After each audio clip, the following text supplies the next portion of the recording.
All right, well, it's been a very beautiful day for the most part, at least a cooler start this morning, a little chilly, but plenty of sunshine all day long.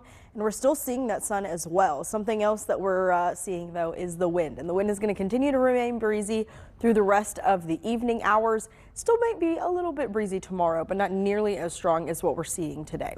Our temperatures are currently sitting in the low 70s. Our high temperature topped out in the low 70s today. As we see that, or as we get closer to sunset, I should say, we're going to see our temperatures falling into closer to around the mid 60s for the most part. Today, a red flag warning is in place. Part of the reason for that is gusts are up to 40 miles an hour in spots. We also have just a very big concern for fire danger, as we mentioned at the very top of the show. 10% to 15% humidity. That is very, very, very dry air. And that means that there's nothing kind of in the way to try and slow any of the fire that could be lit and then spread very quickly down. We also have very dry fuels, vegetation. We're in the last 6 months, we're seeing about a 5.5-inch rainfall deficit as well, which obviously is not helping, especially considering winter is typically some of our drier months of the year. So when you combine all of those different factors, you get that concern for the fire that we're seeing today, and one of the reasons why there is a statewide burn ban in effect.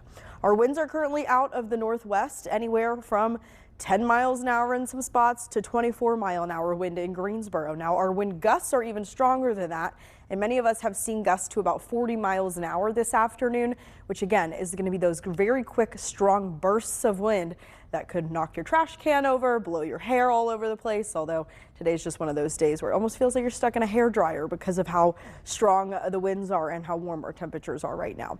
The wind gusts as we head through the rest of this evening are going to eventually kind of decrease a little bit, but they're still going to be pretty windy. If you're somebody who maybe wants to do a fire pit in your backyard today, don't do that. That's not the day. There is a burn ban in effect also, so just keep that in mind. Winds are going to continue to remain a little breezy overnight. Again, not nearly as strong, but we get to tomorrow and our wind gusts can still approach about 20-25 miles an hour in the afternoon. If we look at the overall pattern for tomorrow, or the temperatures I should say, we'll start in the low 40s in the morning, and then our high temperatures are going to reach the upper 60s. Sunshine all day long tomorrow as well. We get to the evening hours, we'll start to see a few clouds increasing, and one of the reasons for that is because we have some rain on the way, and that rain arrives on Monday morning, so keep that in the back of your head. Once we get to 7 a.m., we'll be seeing mostly cloudy skies, some showers moving through around 9 o'clock in the morning, and the good news is most of the rain on Monday looks to happen in the morning hours. We may even see some peaks of sunshine in the afternoon. Once we get to Monday, we're looking at some temperatures in That is not correct. We should not be in the 50s, and I did not say that for our high temperature, so I'll have to go check why that is. But 67 degrees on Tuesday, 68 on Wednesday, and then we'll see the 70s by next weekend.